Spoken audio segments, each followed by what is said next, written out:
Está no ar. Let's Talk Podcast, uma iniciativa da NTT Data Brasil que une negócios e inovação.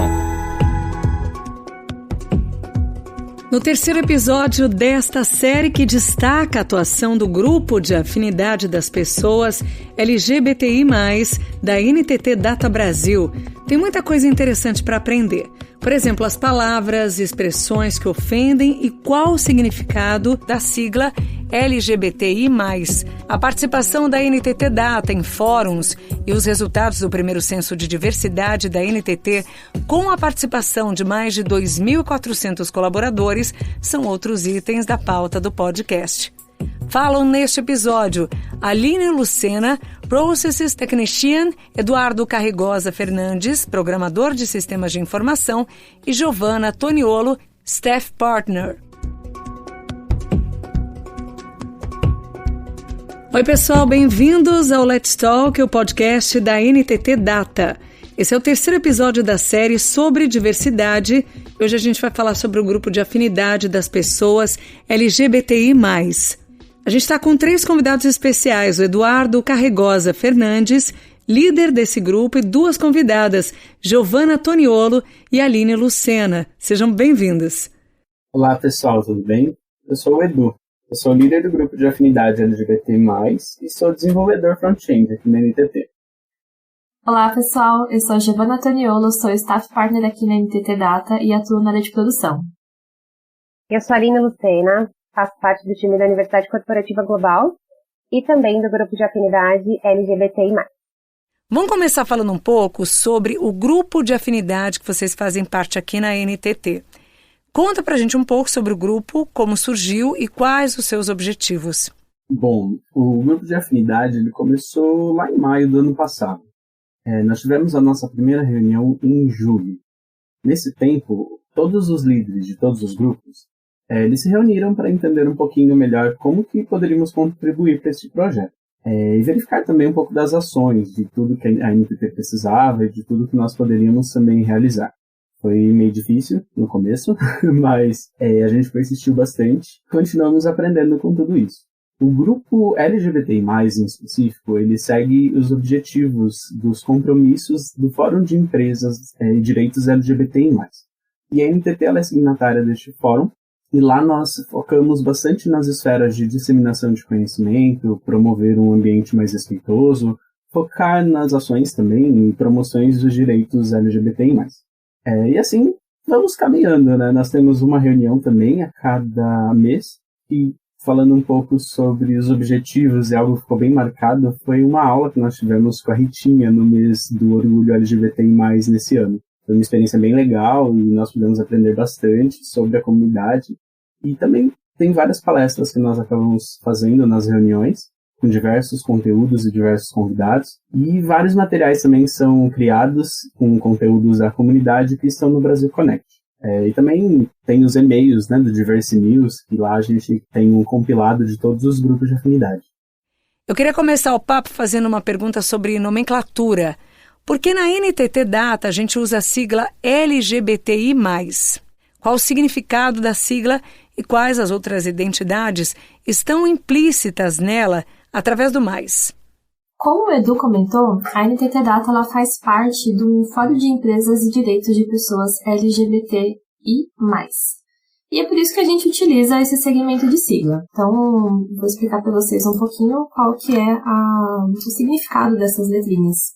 Então, L de lésbicas, que são mulheres que sentem atração sexual ou afetiva por outras mulheres, sejam elas cis ou trans. Temos o G de gays, que são homens que sentem atração sexual ou afetiva por outros homens, sejam eles também cis ou trans. Temos o B de bissexuais, que são as pessoas que sentem atração sexual e afetiva por ambos os gêneros, independente se elas sejam cis ou trans. Então, é bom a gente sempre frisar isso. O T de transgênero são pessoas que transicionaram entre um gênero e outro, diferente daquela... Quando a gente nasce, o médico lá, a gente nasceu, saiu da barriga lá da nossa mãe, ele fala, nossa, é um menino, é uma menina. Só que aí quando a gente cresce, a gente percebe que a gente não se identifica com esse gênero, que o médico falou lá que a gente nasceu. Existe toda uma mudança corporal, as vestimentas, o comportamento também que se adequa para esse novo gênero. E também é legal frisar que esse termo ele engloba as pessoas transexuais e as travestis. E é bom também comentar que o termo correto é sempre as travestis. E a gente tem também os intersexuais, que são as pessoas que naturalmente desenvolveram características sexuais e que não se encaixam nas noções típicas entre o feminino e o masculino, então entre essa dualidade. E o mais, ele engloba todos, mais sexualidades, mais gêneros e toda a pluralidade que é o ser humano. Muitas pessoas criticam o fato de existirem tantas, entre aspas, categorias para pessoas LGBTI+. Mas qual a importância da existência dessas nomenclaturas e de entendermos o seu significado? O problema não é criticar ou ter dúvidas sobre qual sigla usar. Definir a nomenclatura a ser utilizada é muito mais simples do que as pessoas imaginam. E aí só não pode debochar disso, né? Achar que a nossa sigla é um alfabeto sem sentido, como muitos dizem por aí. As siglas elas já passaram por diversas mudanças, e isso ocorre porque sempre existe uma nova classificação de gênero ou de sexualidade. E essa mudança, ela ocorre para englobar as pessoas que se identificam com essa classificação.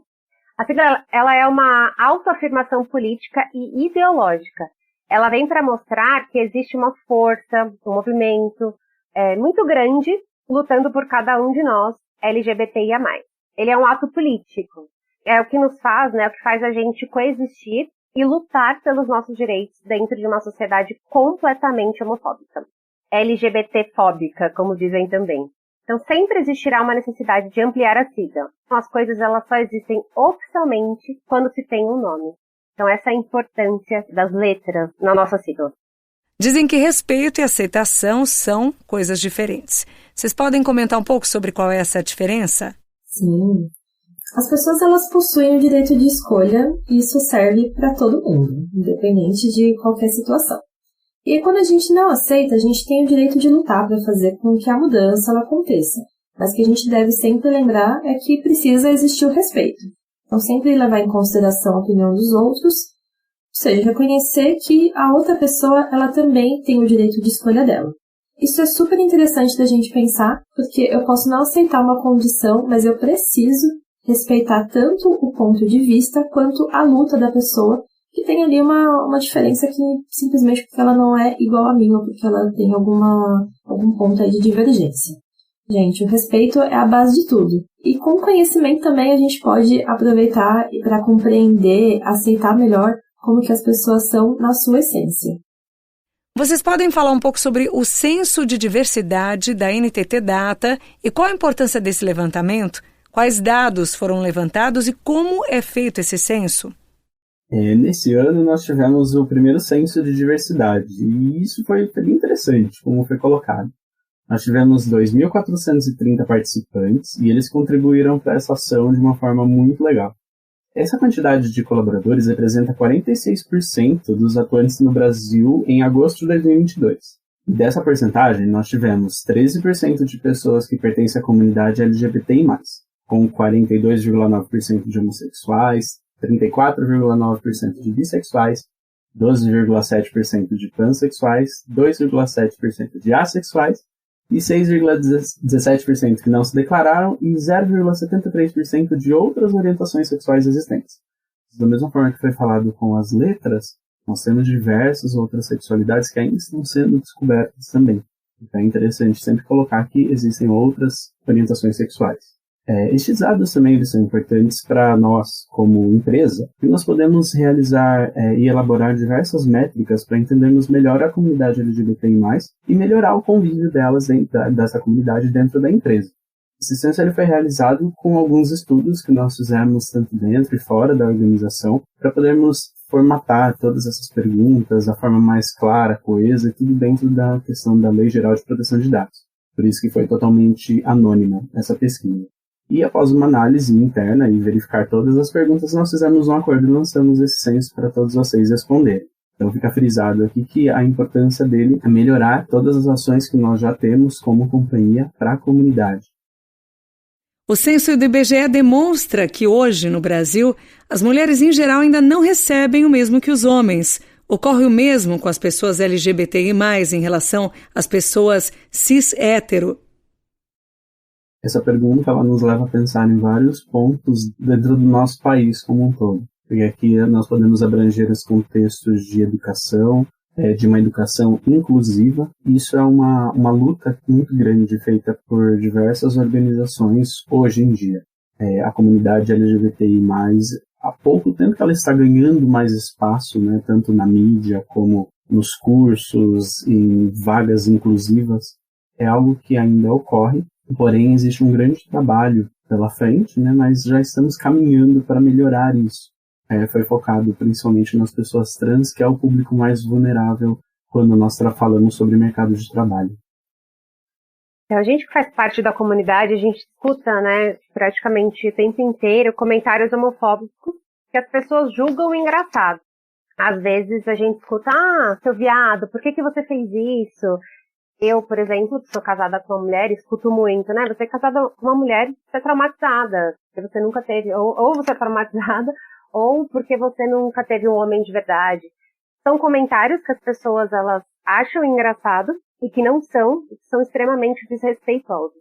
Nós que fazemos parte da comunidade, a gente escuta isso praticamente o tempo inteiro.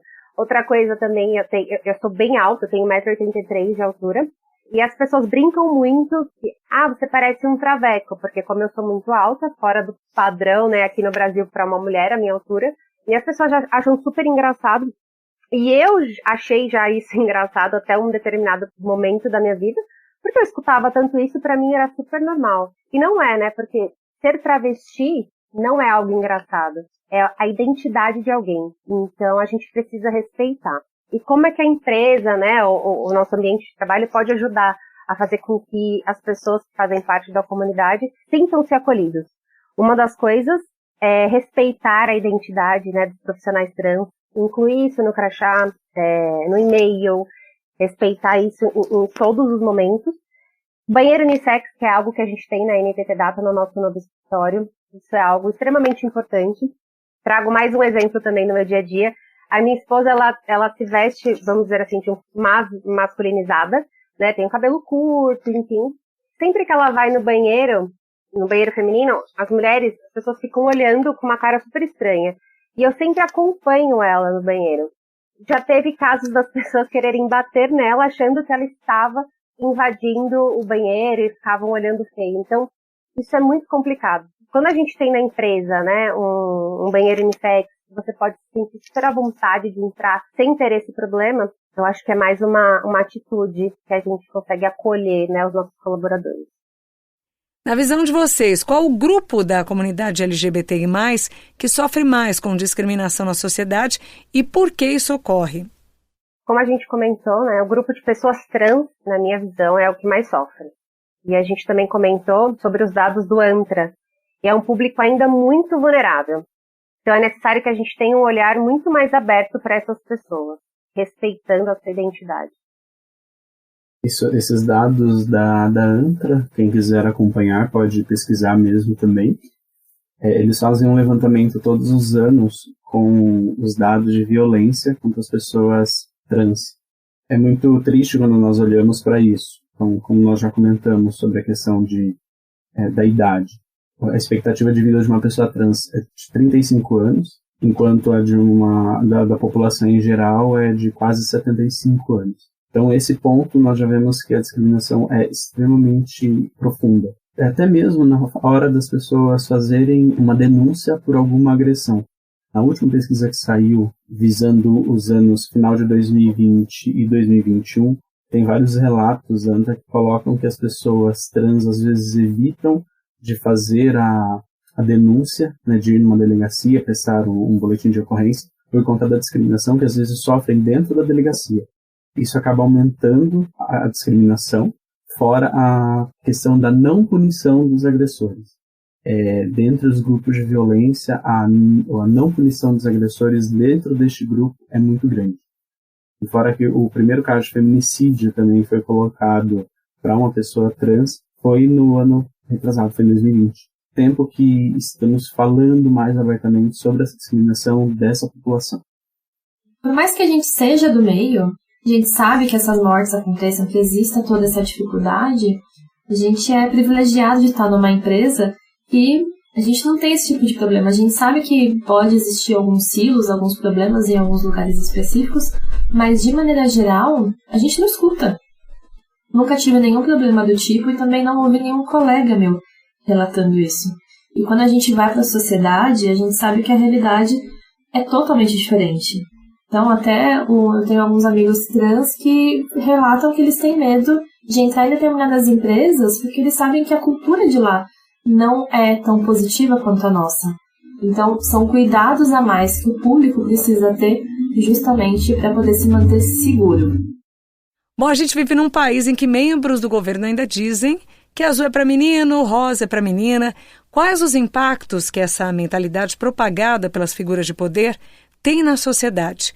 O que explica uma visão assim em 2022, na opinião de vocês? Aqui é importante colocar que a cor ela não tem gênero.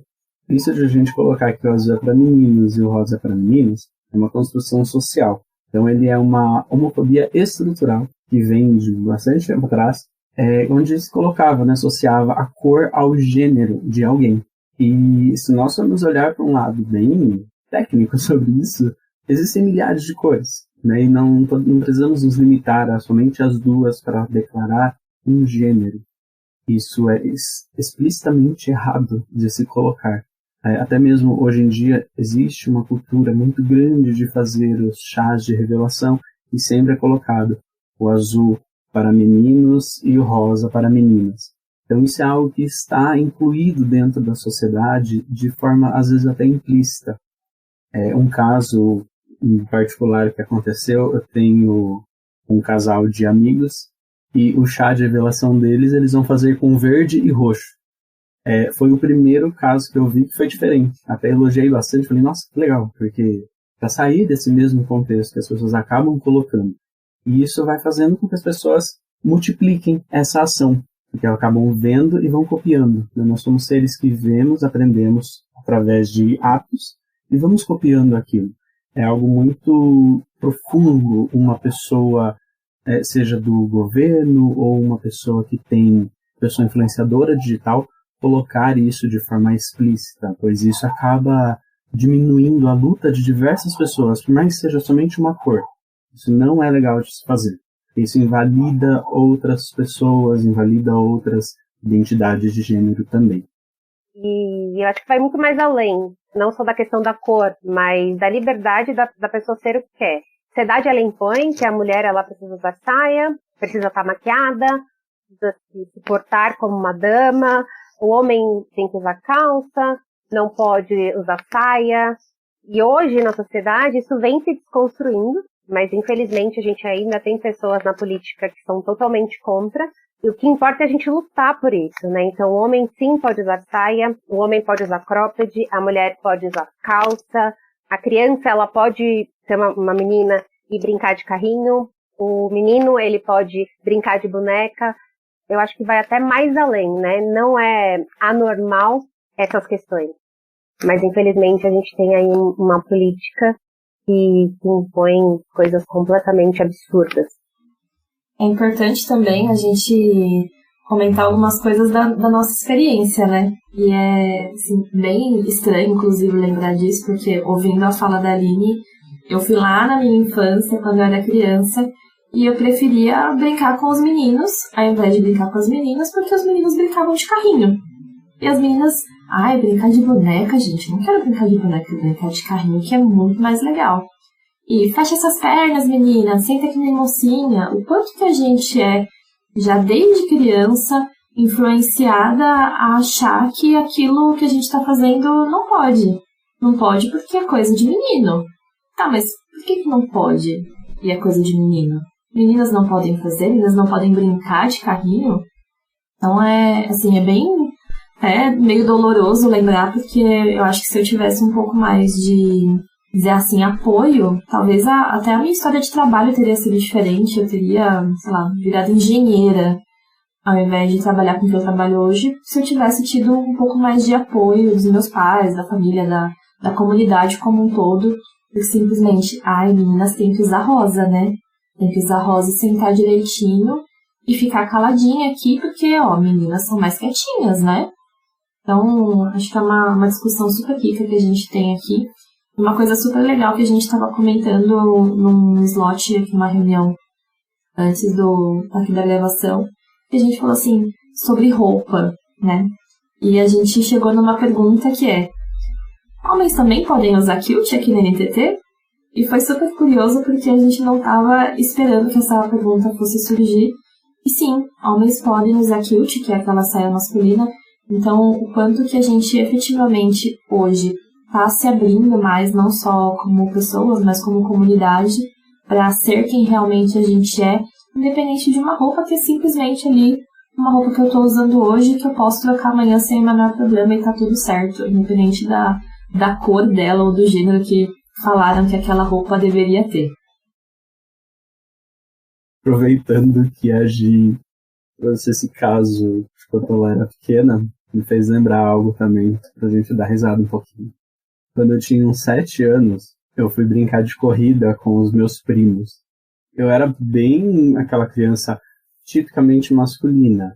Jogava bola, empinava pipa, andava de bicicleta. Mas eu também tinha, né, os meus trejeitos. E nessa brincadeira, nesse dia, nós fomos brincar de corrida. E era na época que passava muito aquele desenho da Corrida Maluca. Cada um foi escolher um personagem. E eu escolhi que eu queria ser a Penélope Charmosa, porque eu achava ela muito bonita. E eu quase fui expulso da família naquele dia. Porque acabou a brincadeira, acabou tudo, envolvendo meus tios, meus avós, todo mundo achou um absurdo e a gente parou de brincar e parou com tudo só porque eu queria ser a Penélope Charmosa na brincadeira. Então é algo que hoje em dia eu dou risada, mas é algo que, igual a Gi comentou, que tipo de pessoa eu seria hoje se eu tivesse tido um apoio desde a minha infância? Quão longe eu teria chegado com isso? Então hoje é legal que as crianças, as pessoas, elas possam ter mais esse conhecimento, porque nós vamos poder formar pessoas melhores no futuro, com a geração que temos hoje.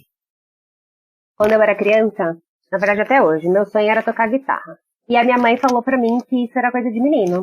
E ela me colocou no piano, um instrumento que eu acho lindo. Mas eu não conseguia aprender piano, não queria aprender piano, porque o meu sonho era tocar guitarra. E aí tudo bem, passou. Nasceu meu irmão, homem. Quando ele fez uns 12 anos, a primeira coisa que ela fez foi colocar ele na guitarra. Comprou uma Fender pra ele, maravilhosa, que hoje ele não toca, tá lá na parede dele. E até hoje eu falo pra ela, você bloqueou um sonho meu, porque você não deixou eu aprender a tocar guitarra. E até hoje eu trago isso comigo, sabe? É muito complicado essas coisas, isso vai muito mais além. E aí, hoje eu quero tocar guitarra, passou-se o tempo, claro que se eu quiser aprender eu posso aprender, mas era pra ser naquele momento, sabe? O incentivo dela teria sido muito importante pra mim ali. E ela me colocou num instrumento lindo, porém não era o que eu queria aprender. Simplesmente porque a guitarra é coisa de homem na cabeça dela. Então vai muito mais além, né? E não impediu em absolutamente nada, porque eu já sou casada com uma mulher. Não fez diferença nenhuma.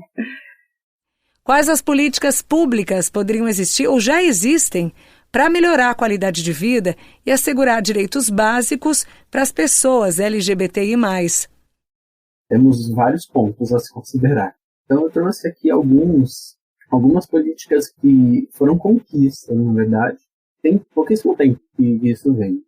Então começou lá em 2007, que a gente começou a ter benefícios previdenciários de pensão por morte e auxílio reclusão para casais homoafetivos. Isso não tinha antes. Mas também é engraçado porque só em 2011 que tivemos o reconhecimento da união estável entre casais homoafetivos e só em 2013 que o casamento homoafetivo e a conversão da união estável para o casamento homoafetivo ocorreu. Foram direitos assim que foram aos poucos sendo conquistados para a questão da união. Também em 2015 tivemos a adoção de crianças por casais homoafetivos, isso não podia antes, né, ainda. Em 2017 foi conseguido fazer o registro de bebês com o nome dos pais ou mães homoafetivos. Embora ainda detratórios eles hesitam, tem toda uma burocracia um pouquinho maior para isso, mas isso daqui já é lei desde 2017. Também em 2017 foi colocado a questão do nome social para pessoas transgênero. Então, desde 2017, o uso do nome social ele é reconhecido na identidade de gênero. E o nome morto né, como é chamado, ele não é mais pronunciado. Ele é exatamente isso. Ele é morto. Não é mais utilizado em nenhum âmbito. A partir do momento que a pessoa fala, se identifica com o nome social dela, é com aquele nome que nós vamos usar. E aí temos hoje também as retificações, né, do nome. Então já é possível fazer isso em toda a documentação, inclusive na certidão de nascimento. E isso é muito importante para as pessoas, para elas conseguirem os empregos, conseguirem dar continuidade na vida, para acabar com o nome morto delas. Em 2018, tivemos a alteração do prenome e nome das pessoas transgêneras. Então, em 2017 teve o nome social, e em 2018 foi colocado isso para fazer essa mudança no registro civil. Aí algo que é bem chocante, que não sei se alguém sabia disso, mas em 2019 que foi feita a criminalização da LGBT e mais fobia. Então, só em 2019 que ser LGBTI mais fóbico começou a ser crime. Somente em 2020 que a doação de sangue por homem que tem relações sexuais com outros homens foi autorizada. E isso é bastante triste de se pensar a quantidade de vidas que podem ter sido perdidas por falta de sangue, e os homens que tinham relação sexual com outros homens não poderiam doar sangue. E isso acabou, né, em lei de 2020. Então, nós temos diversas políticas públicas assim que foram conquistas, na verdade, né? A gente pode falar que foi alguém que foi lá e fez, não, foi muita luta para conseguir chegar nisso que nós temos hoje. E a luta, ela não para. Coisas que estão sendo melhoradas como já foi mencionado, a questão da criminalização mesmo da LGBT mais fobia, porém de uma forma mais efetiva. Então, colocando as mulheres trans na questão do feminicídio, né, caso ocorra, ou algum crime, a Lei Maria da Penha também, para casais homoafetivos. Então, isso tudo ela vai sendo melhorada para que possamos ter, né, uma sociedade melhor para a comunidade LGBTI+, também. Diferente de pessoas negras, por exemplo, que não têm como deixar de ser negras em nenhum momento, muitas pessoas LGBTI+, conseguem esconder a sua identidade, fazem isso para evitar sofrer preconceitos ou ter barreiras na sua vida profissional e pessoal. O que pode parecer uma vantagem, vira um problema quando a gente pensa na preocupação constante em manter uma personagem e no medo de rejeição pela família, amigos, empresa. Como isso afeta a saúde mental dessas pessoas? Bom, o fato de você não poder ser quem você é afeta demais a saúde mental. Você pode ter aí diversas doenças mentais, depressão, síndrome de pânico, porque você não pode ser quem você é. O ser humano, ele está em busca da aceitação constante, né? Ser aceito é muito importante para o ser humano. E você não poder ser quem você é, isso é muito complicado. Quando a gente fala da não aceitação, começa pela família. As pessoas, né, que fazem parte da comunidade, quando contam para a família e são rejeitadas, isso é muito complicado. E muitas pessoas, elas escondem isso da família porque tem medo de serem expulsas de casa, não tem como sustentar, né? Quando essa pessoa não tem isso e vai contar para a família e ela é expulsa de casa, ela fica pensando, caramba, eu vou morar onde? Eu vou viver do quê? Ainda não consigo trabalhar. Por isso que escondem durante muito tempo. E isso afeta muito a cabeça da pessoa, né? E aí, quando tem essa estabilidade financeira e consegue, né, se virar sozinho, ela vai e conta para a família, por mais que ela seja rejeitada, ela já consegue, né, se virar. Mas não deixa de afetar a saúde mental dela, porque a família é muito importante pra gente. O que leva, né, também essa não aceitação, muitas vezes, é a religião, que impõe, né, que é errado, que é uma doença, você ser lésbica, ou você ser gay, ou você ser trans, que isso é do diabo, entre aspas. São várias questões aí, né, que a sociedade ela precisa mudar a forma de pensar. E ainda bem que a gente tem grupos, né, e pessoas que estão lutando pela comunidade, por outras questões. Essa questão da família e religião é extremamente importante. Me faz lembrar de momentos da vida quando eu lutava, né, contra isso. Eu cresci no meio de uma religião onde, como a Aline comentou, isso era considerado errado. Era bem enfático isso, né, essa questão. Era uma das questões, mas principalmente essa questão, ela era bem enfática. E quando eu me assumi, por mais que eu tenha tirado um peso interno em mim, eu não tive aceitação da minha família. E realmente isso afeta muito a forma como nós nos observamos, como nós observamos a outra pessoa, como nós nos observamos como pessoas perante uma sociedade. Então, quando o preconceito ele começa dentro de casa, é bem complexo para se pensar. Quando falamos de alguém do medo da rejeição, dos amigos e até mesmo dentro da empresa, é porque isso acontece. Então, nós somos muito privilegiados de estarmos dentro de uma empresa que respeita isso, respeita quem nós somos e acolhe o profissional que nós somos. Mas não são todas as empresas que são assim. Essa questão do medo de rejeição dentro do país onde vivemos é extremamente plausível ainda. E é por isso que é onde entra as questões das políticas melhorarem, do respeito e do próprio conhecimento. É através do conhecimento que a gente vai entendendo as pessoas, vai deixando de ser preconceituosas. Algumas pessoas não têm a opção de esconder a sua identidade para as pessoas trans. É um desafio conseguir o básico, que é o acesso à educação e à moradia. Muitas vezes essas pessoas são expulsas de casa e desestimuladas a frequentar a escola por causa da transfobia. Por isso acabam tendo menos oportunidades no mercado de trabalho e indo parar em situações marginalizadas e fragilizadas. As empresas e o governo podem trabalhar para dar mais oportunidades para essas pessoas. O que a NTT Data tem feito a esse respeito? Bom, é extremamente importante, né? A gente oferecer, por exemplo, bootcamps, são cursos voltados para o público trans, não aceitar nenhum tipo de discriminação, como está no Código de Conduta e Ética aqui da NTT Data. A NTT, ela faz parte do Fórum de Empresas de Direitos LGBTI+. E aí, como a gente falou anteriormente, e dentro dos nossos compromissos, também a gente tem o dever de ajudar. Por isso que a NTT participa de vários projetos, né, com vagas afirmativas. A gente também tem uma área voltada para a diversidade, que ajuda muito a filtrar todos os temas e, principalmente, disseminar os conteúdos dos grupos de afinidade. Os grupos de afinidade também são extremamente importantes, porque não necessariamente você precisa fazer parte da comunidade, mas você pode se inscrever nos grupos para aprender sobre o assunto. Então, a gente tem aí outros grupos, né, além do LGBTI+, e isso é extremamente importante, porque é um espaço que a gente pode discutir, refletir e aprender. Porque, por exemplo, eu faço parte, né, da comunidade, mas eu não conheço de todos os assuntos. E eu já aprendi demais fazendo parte do grupo. São algumas ações que a gente tem que são bem importantes, que a gente pode ajudar. Principalmente falando, né, do público das pessoas trans, é um contexto bem complexo. E aí nós voltamos ao ANTRA, né, a pesquisa da ANTRA. E lá nós temos diversos pontos que trazem, né, isso. Por que das pessoas serem marginalizadas e fragilizadas, né, nesse ponto, por conta do mercado de trabalho.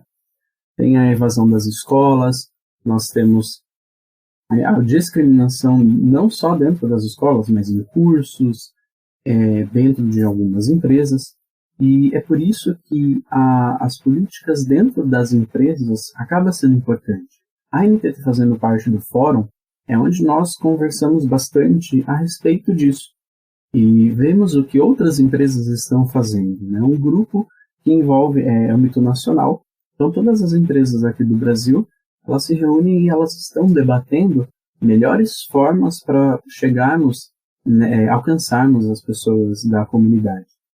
É isso que a NTT assim, tá fazendo de uma forma muito, muito bonita de se ver. Estamos correndo atrás de tentar trazer as pessoas para o mercado de trabalho, não apenas falando, vou te contratar e você vai ficar nessa vaga para sempre e pronto. Não, nós estamos tentando pegar as pessoas, fazer a capacitação delas para elas se desenvolverem no mercado de trabalho. Não é somente para cumprir uma cota, né? Por exemplo, vou contratar alguém só para estar ali. Nós queremos desenvolver a pessoa, queremos que ela cresça também dentro da empresa e no mercado de trabalho.